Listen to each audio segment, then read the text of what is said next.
समय चला जाता है, बहुत कुछ बदलता नहीं, लेकिन यहाँ बदला है। भीम आर्मी आजाद समाज पार्टी के संघर्ष को संवैधानिक स्वरूप मिला है। जिस भीम आर्मी पे तमाम तरह के गैर जिम्मेदार होने के आरोप और साजिशें जिनके खिलाफ की जाती थी, आज उस भीम आर्मी की एक वॉइस जो है, देश के बहुजन समाज की वॉइस बनकर वो पार्लियामेंट में है। ये बदला है 1 साल में। इसके लिए मैं नगीना के एक एक क्षेत्रवासी का, मेरी माओ बहनों का, बड़ों का, प्यारे युवा साथियों का, संगठन और पार्टी के नेताओं का और वहां की जिम्मेदार लोगों का मैं बहुत बहुत धन्यवाद करता हूं। साथ साथ भीम आर्मी आजाद समाज पार्टी के साथियों का भी, उत्तर प्रदेश की टीम और देश भर के वो साथी जो प्रचार में, उन सब का भी धन्यवाद करता हूं। बहुत कुछ बदला है। अगर मैं इतिहास के तौर पे कहूं, इस 1 साल में नहीं, लेकिन सैकड़ों ऐसे आंदोलन हैं जो भीम आर्मी और फिर आजाद समाज पार्टी ने सक्रिय रूप से किए हैं। सैकड़ों लोगों ने इस आंदोलन को यहां तक पहुंचाने के लिए जेलें काटी हैं, मुसीबतें सही, लाठियां खाई, गोली भी खाई। उनमें से एक मैं भी हूं जिसको ने इसी साल जून के महीने में गोली भी खाई। नहीं, लास्ट ईयर 2023 में जून में गोली भी खाई और बाकी हमले भी बहुत सारे तमाम तरह के सहे।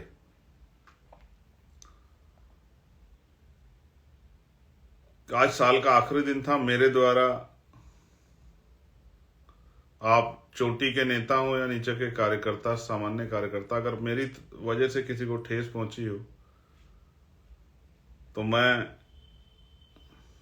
सर्वश्रेष्ठ नहीं हूं। मैं उसके लिए खेद प्रकट करता हूं। ना अहंकार है मुझ में, ना ही किसी चीज का घमंड है। मैं भी इंसान हूं, मुझसे भी गलती हो सकती है, इसके लिए मैं खेद प्रकट करता हूं। लेकिन मैं ये जिम्मेदारी से कह सकता हूं कि मैंने अगर कभी किसी को डांटा होगा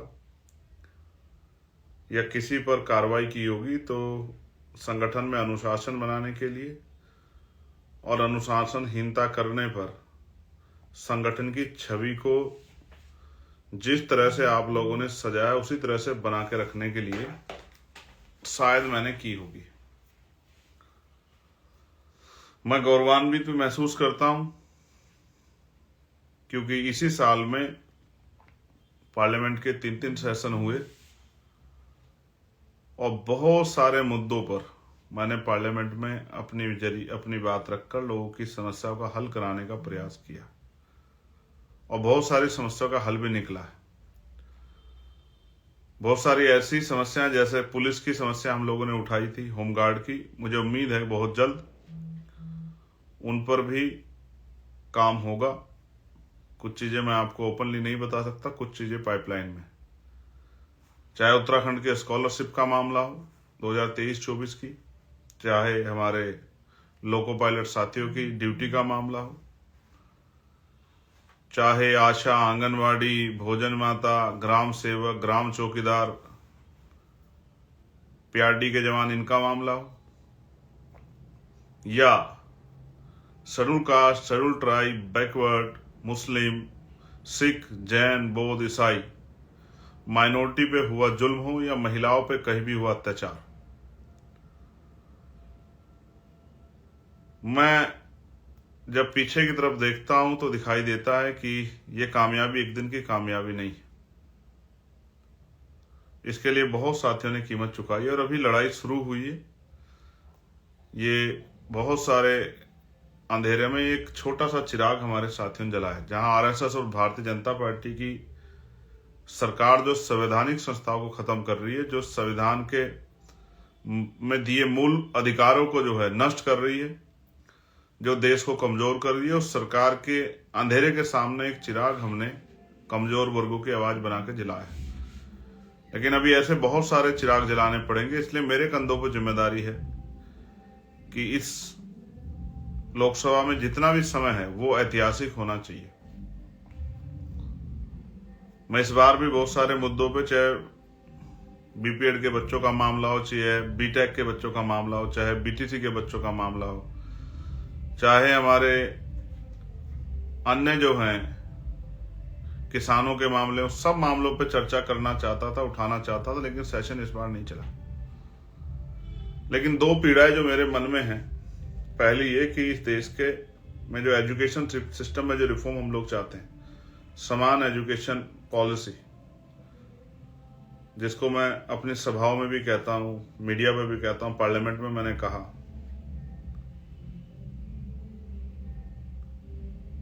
या समान हेल्थ पॉलिसी, जिसका बहुत बड़ा खामियाजा गरीबों को भुगतना पड़ता है। आज विस्तार से चर्चा नहीं कर रहा हूं।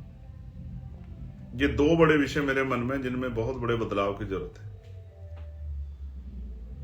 साथ साथ बातें तो बहुत सारी कहनी है, लेकिन अभी एक घटना घटी और उस पर बहुत चिंता हमारे साथियों ने जाहिर की। मुझे भी 2-3 दिन नींद नहीं आई, तकलीफ हुई, लेकिन हर चीज से कुछ ना कुछ सीखना चाहिए। अगर कोई ये कहे कि भाजपा आरएसएस के लोग बाबा साहब अम्बेडकर का बहुत सम्मान करेंगे या उनको करना चाहिए, तो मैं इस बात को सही नहीं मानता। जिनका पहले दिन से विरोध संविधान के प्रति, बाबा साहब अम्बेडकर के विचार के प्रति, बाबा साहब अम्बेडकर के संविधान प्रदत्त अधिकारों के प्रति रहा, उनसे मैं ज्यादा उम्मीद नहीं करता हूं। लेकिन मैं ये भी सोचता हूं कि आज एक ने कहा, कल किसी और ने कह दिया। जैसे मध्य प्रदेश में कह दिया, आज हमारे लोगों ने वहां भीम आर्मी का पुतला फूका, देश के गृह मंत्री का भी और कांग्रेस के वहां के एक नेता का भी। मैंने ये भी देखा, इस पे भी मुझे बात रखनी है आपसे 1 मिनट की। लेकिन कल राजस्थान में एक आंदोलन है अन्याय के खिलाफ। राजस्थान की टीम का मैं बहुत धन्यवाद करूंगा, क्योंकि वो लगातार आंदोलन करते रहते हैं, हर जुल्म के खिलाफ डटे रहते हैं। इसी तरह के बहुत सारे आंदोलन देश भर में चल रहे हैं। एक पीड़ा मेरे मन में वो छत्तीसगढ़ के साथियों की है जो जेलों में है, जो सतनामी समाज पे हुए जुल्म के विरोध में सड़क पर निकल के आए अपनी बात को रखने के लिए, और सरकार पर आयोजित हिंसा में बहुत सारे लोगों पर मुकदमा लगकर उन लोगों को जेल जाना पड़ा। बहुत सारे लोग, इसमें जो मेन टारगेट जो भीम आर्मी के लोग वहां काम कर रहे थे, उनको जेल जबरन सरकार ने भेजा, क्योंकि मोस्टली लोग सतनामी समाज की मूवमेंट से जुड़े हुए हैं चिन्हित करके, और वो समाज का काम भी कर रहे थे। ये भी एक पीड़ा मेरे सामने है। कई जगह पे पूर्वांचल से लेकर कार्यकर्ताओं की जान गई है। हमारी एक बिटिया की बुंदेलखंड की, वो भी हमारे बीच नहीं रही है। बहुत सारी ये भी पीड़ाएं मन में है।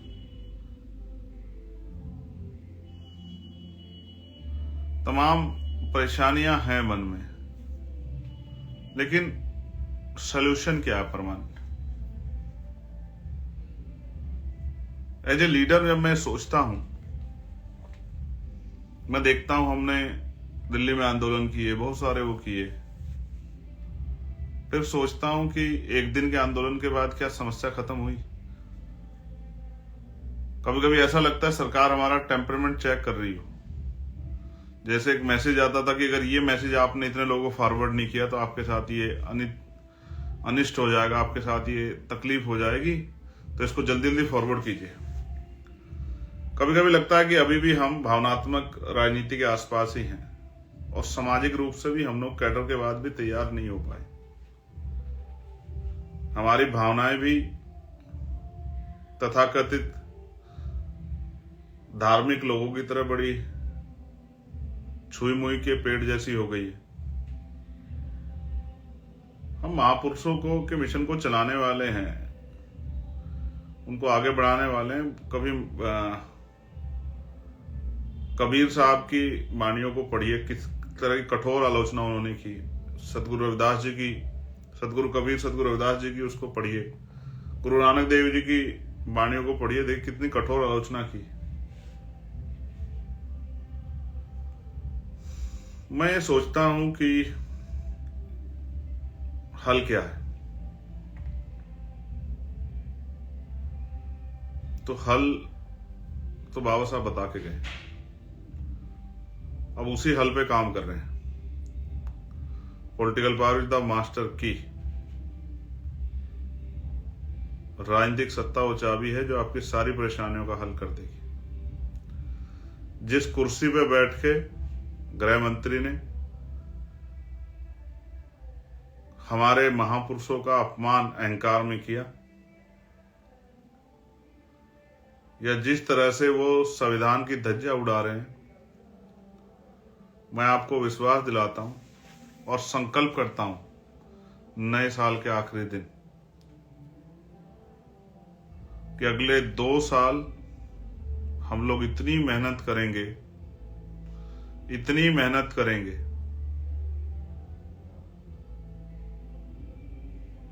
और इन शक्तियों को जो आज पॉलिटिकल पावर की वजह से अहंकारी हो गई हैं, तानाशाही हो गई हैं, उनको। चंद्रशेखर आजाद जी ने कहा, जिन लोगों को सत्ता मिल गई है वह सत्ता का अहंकार न करें, नहीं तो सत्ता बदलने में देर नहीं लगती है।